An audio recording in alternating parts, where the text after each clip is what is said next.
Pandora's box.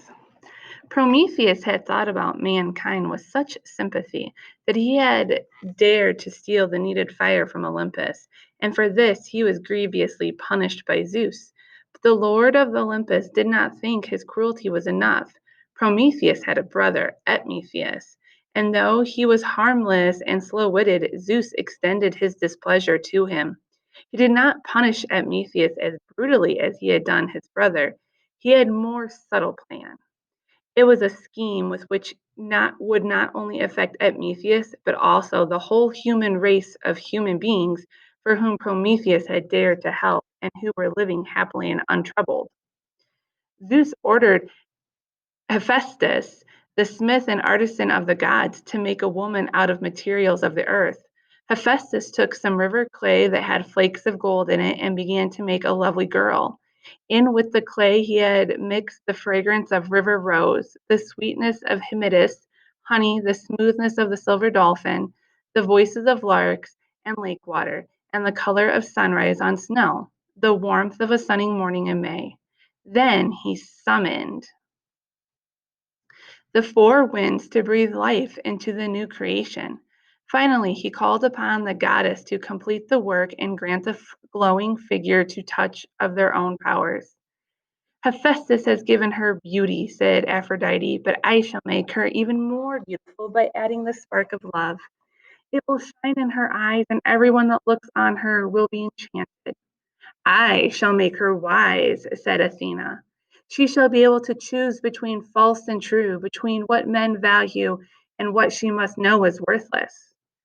I shall make her a woman, a puzzle to every man, said Hera, the wife of Zeus. I shall make her a real woman, for I shall give her the gift of curiosity. Smiling, the goddesses adorned her, and when Zeus beheld her grace, her garland of gold, and the glory of her endowments, he was as charmed as though he had been mortal. We will call her Pandora, he said. Pandora, the all gifted. She shall become the bride of Epimetheus, but she shall not go empty handed. She shall bring with her casket a box of magic as her dowry, and Hermes, my messenger, shall conduct her to earth. Theseus could not understand why the gods had become concerned about him. He was dazzled by Hermes, and it was some time before he could believe that the exquisite creature brought by the messenger god was meant for him. Even after Hermes departed in a flashing cloud and Pandora stood blushing beside him, he was perturbed. He remembered how often his brother Prometheus had warned him, do not trust the gods, and beware especially of Zeus and anything he may send you.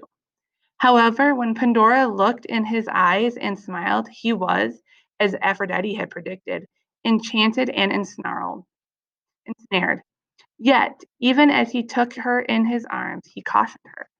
We have reason to fear the gods, said Epimetheus, and also their gifts, he added, pointing to the casket.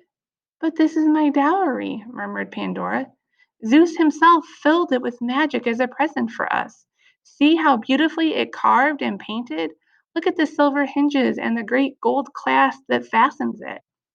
Keep it well fastened, said Epimetheus. Otherwise, I shall never rest easy. I do not know what the casket may contain, and I do not want to know. Promise me one thing never open the box. It is, I grant, a beautiful thing, too beautiful to destroy, and we will keep it, but hide it. Put it not only out of your sight, but out of your mind. Then we shall both be content. Happy that she could keep her dowry, Pandora put it under the bed and turned to her husband with love. And so for a long time, nothing disturbed their married life and their continual joy in each other. But though Pandora benefited from the goddess's gifts and beauty and the wisdom, the gift of Hera had not been given in vain.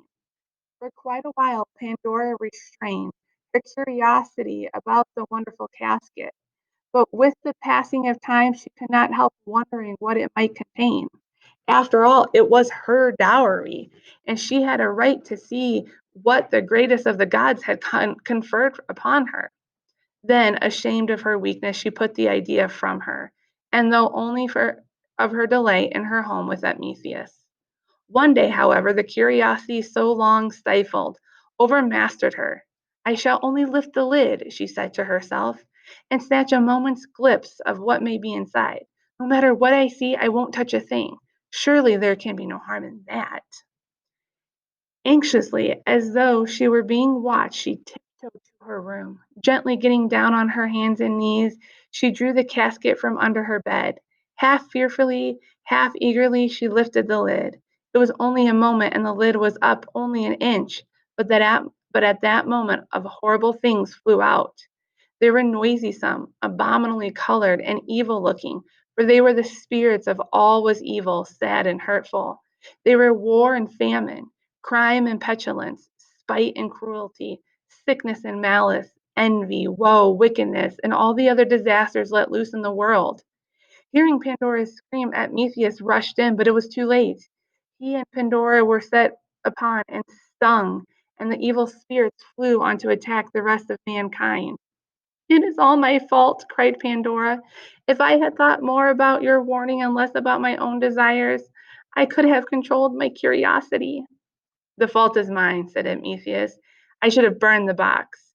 Then he added, "For the poison of malice was already taking effect. After all, you are what you are, only a woman. And what else could one expect of a woman? Disconsolate that she had brought so harmful a dowry to Epimetheus as well to all the other men and women, Pandora wept. It was hours before she let her husband comfort her. Finally, after she grew quiet, they heard a faint sound inside the box. "Lift the lid again," said Epimetheus. "I think you have released the worst. Perhaps something else, something better, is still in there."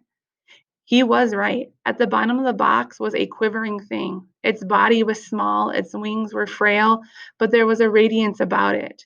Somehow Pandora knew what it was, and she took it up, touched it carefully, and showed it to Epimetheus.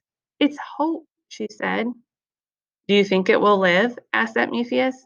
"Yes," answered Pandora. "I'm sure it will. Somehow I know it will outlive war and sickness and all the other evils. And," she added, watching the shining thing rise and flutter about the room, "it will never leave us for long. Even if we lose sight of it, it will be there." She was no longer downhearted as hope spread its wings and went out into the world.